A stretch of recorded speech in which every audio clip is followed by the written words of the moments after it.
जी, तो अब हम आ रहे हैं सेकंड रीजन पे। अब सेकंड रीजन के लिए हमने नाम लिया है साउथ एशिया। अब ये जो साउथ एशिया है, remember this is the most densely populated area in the world. This is important MCQs, right. और इसके अलावा मैं आपको ये बता दूं कि पॉलिटिकली जो south Asia it is divided into 9 autonomous countries. अब वो जो 9 ऑटोनोमस कंट्रीज हैं जिसके नाम मैं आपको बताता चलूं, द मालदीव्स है, बांग्लादेश है, भूटान है, श्रीलंका है, अफगानिस्तान है, इंडिया है, नेपाल है, ईरान है और बाकी तो पाकिस्तान है। तो अब हम चलते हैं मैप की तरफ, थोड़ा इस रीजन को मैप भी देख लें। Head you can see the map of south Asia. अब इसको साउथ एशिया क्यों कहा जाता है? अगर आप मैप में देखें, ये सारा एशिया का मैप है, इसके साउदर्न रीजन में है, साउदर्न हेमिस्फीयर में आ रहा है, नीचे आ रहा है, इसी वजह से इसको कहा जाता है the southern part of Asia, जिसको हम साउथ एशिया भी कहते हैं। और आप इसमें ये देख सकते हैं, ये जो ग्रीन हाईलाइटेड कंट्रीज हैं, these are the 9 different countries जो आपके साउथ एशिया का पार्ट बना रहे होते हैं। This is Bhutan, this is Nepal, this is India, this is Bangladesh, this is Sri Lanka, this is Maldives, जिसके लिए हम पहले ही पढ़ के आए हैं कि द लीस्ट पॉपुलेटेड कंट्री, ठीक है, वो एशिया का आपका स्मॉलेस्ट कंट्री मालदीव है। Then here comes Afghanistan, Pakistan and Iran. अब तो साउथ एशिया के रीजन के बारे में एक और इम्पोर्टेंट इंफॉर्मेशन वो ये है कि साउथ एशिया रीजन में ये जो 9 कंट्रीज आ रही थी, उनमें से 8 कंट्रीज मिलके एक इंटर गवर्नमेंटल रीजनल ऑर्गेनाइजेशंस बनाती हैं, जिसका नाम है आपका सार्क, SAARC, जिसका फुल फॉर्म बनता है south Asian association for regional cooperation. और रिमेंबर दिस, वो जो ईरान है इसको काट के बाकी 8 कंट्रीज जो है ना साउथ एशियन की, वो ये ऑर्गेनाइजेशन बना रही होती है। और ये जो ऑर्गेनाइजेशन है it was founded in Dhaka on 8 दिसंबर 1985। और इससे दूसरा सवाल आता है कब बनी और कहाँ बनी, वो मैंने आपको बता दिया। दूसरा सवाल ये बनता है कि इसका हेडक्वार्टर कहाँ है। इसका हेडक्वार्टर आता है काठमांडू, नेपाल में, ठीक है, इस तरीके के। और ये भी सवाल पूछा जा सकता है the last country to join the SAARC, जो रिसेंट कंट्री थी वो आपकी है अफगानिस्तान। अदरवाइज 7 कंट्रीज ने मिलकर बनाई थी, अफगानिस्तान ने इसको आखिर में ज्वाइन किया था। अब इन 9 कंट्रीज को हम कैसे याद करें कि साउथ एशिया में कौन सी कंट्री आ रही, कौन सी नहीं आ रही? क्योंकि सवाल तो इस तरीके से भी बनता है कि which of the following is not the country that lies in the south Asian region. तो इस सवाल को याद करने के लिए जाहिर बात है हमने 9 कंट्रीज के नाम याद करने होंगे। और ये एमसीक्यूज आता है, सीएसएस में भी कई मरतबा एमसीक्यूज में, करंट अफेयर में आ चुका है। तो आए बोर्ड की तरफ मैं आपको एक टेक्निक बताता हूँ, मेमोरी एड बताता हूँ कि किस तरीके से इसको याद किया जा सकता है। अब देखिए यहाँ पे लिखा हुआ है MBBS पेन। इन वर्ड से तो आप वाकिफ हैं, MBBS एंड देन पेन, दोनों रिलेटेड ही हैं। जाहिर बात है वो डॉक्टर के पास ही जाते हैं जो MBBS होता है जब आपको पेन पड़ता है। तो देखें, M for Maldives, B for Bhutan, B for Bangladesh, S for Sri Lanka, P for Pakistan, A for Afghanistan, I for India, N for Nepal. तो इसी तरीके से आपको ये सारे कंट्रीज याद आ जाएंगे। That's it for South Asia. Now coming towards in the region. तो आ जाए अब मैप में देखते हैं कि ये ईस्टर्न एशिया का पार्ट किस तरीके से नजर आ रहा होता है। तो आपको पता है ये एशिया के बिल्कुल ईस्ट साइड पे है, यहाँ पे लिखा हुआ है ईस्ट एशिया, इसको ईस्टर्न एशिया भी आप कह सकते हैं। इसकी ये मेन कंट्री चाइना आ गई, देन आपको पता है यहाँ पे North Korea, South Korea, Japan आ गया, उसके बाद ये हांगकॉन्ग आ गया, ये मकाऊ आ गया, ये ताइवान आ गया, ठीक है। इसी तरीके से ये आपके ईस्टर्न एशियन कंट्री बना रहे होते हैं। Now coming towards another region. Now coming towards another region of Asia that is known as Southeast Asia. ये जो Southeast Asia का region है एशिया में, it is divided, politically divided into 15 countries and territories. तो इसमें से 10 जो हैं countries, स्पेशली जो इम्पोर्टेंट हैं, वो एक ऑर्गेनाइजेशन भी बना रहे होते हैं और इस ऑर्गेनाइजेशन का नाम होता है ASEAN, association of south east Asian nation. तो उसमें जो इम्पोर्टेंट कंट्रीज आ रही हैं वो कैम्बोडिया है, इंडोनेशिया है, मलेशिया है, फिलीपींस है, सिंगापुर एटसेट्रा। तो अब थोड़ा सा इसको समझते हैं कि why it is called a south east Asia, क्योंकि एक साउथ एशियन कंट्रीज भी थी, एक ईस्टर्न कंट्रीज भी थी, लेकिन ये है साउथ ईस्ट एशिया।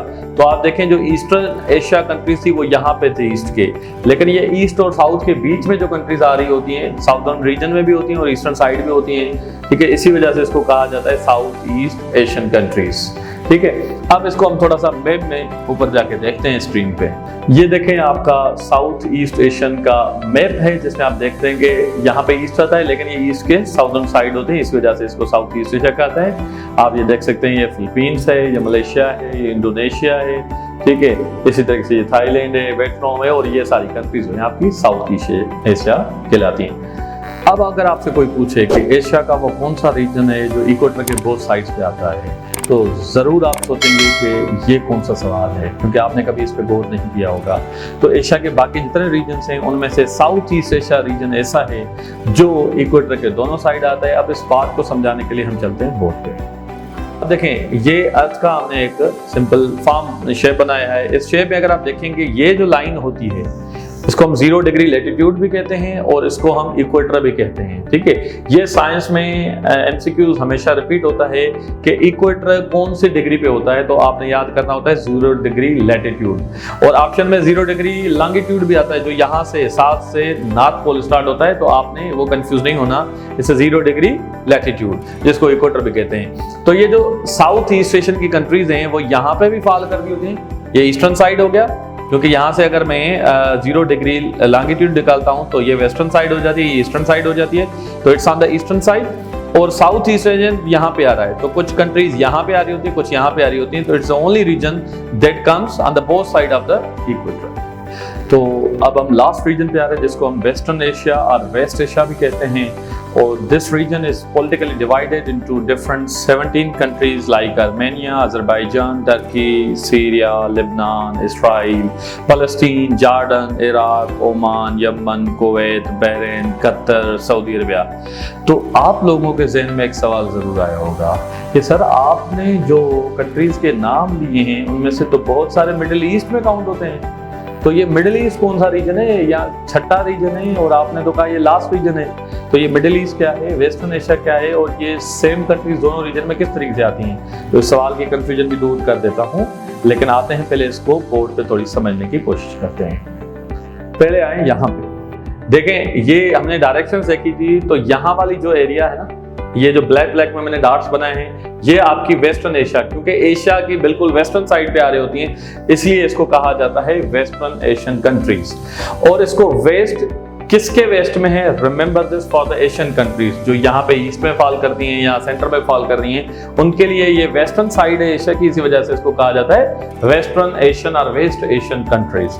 अब इसको मिडिल ईस्ट क्यों कहा जाता है, ये सारी कंट्रीज मिडिल ईस्ट में क्यों काउंट होती हैं, तो अब इसको समझने के लिए इस मैप को आप गौर से देखें। अब देखें, अगर हम अर्थ को 0 डिग्री जिसको हम कहते हैं लॉन्गिट्यूड, ठीक है, ये 0 डिग्री लॉन्गिट्यूड को अगर हम बीच साउथ और नॉर्थ पोल से डिवाइड कर रहे होते हैं, तो यहाँ पे आपका अफ्रीका आ रहा है, यहाँ पे यूरोप आ रहा है, तो यूरोप का कुछ हिस्सा ईस्टर्न साइड में भी आ रहा है, वेस्टर्न साइड में भी आ रहा है। अफ्रीका का कुछ हिस्सा ईस्टर्न साइड में भी आ रहा है, वेस्टर्न साइड में भी आ रहा है। तो ईस्ट जो है ना, उसके ईस्ट का अगर आप एक पार्ट देखें जिसको हम वेस्टर्न एशिया कहते हैं, वो इस साइड पे आता है। ये जो आप शेप देख रहे हैं यहाँ पे, ये बीच में जो कंट्रीज आ रही हैं, ये वेस्टर्न एशियन है। यहाँ जो लोग बैठे हुए हैं, सोचो यहाँ एक बंदा है, इस बंदे के लिए तो ये वेस्टर्न एशिया है, लेकिन अगर कोई यहाँ पे बंदा बैठा हुआ है तो उसके लिए ये सारा जो ईस्टर्न पार्ट है उसके मिडिल में आ रहा है आपका, ये जितने भी कंट्रीज थी जिसको हम वेस्ट एशिया कह रहे थे। तो West Asia is the West Asia for the eastern Asian people and central Asian people, but it is the Middle East for the western people, that's why it is counted in both West Asia और Middle East, that's it.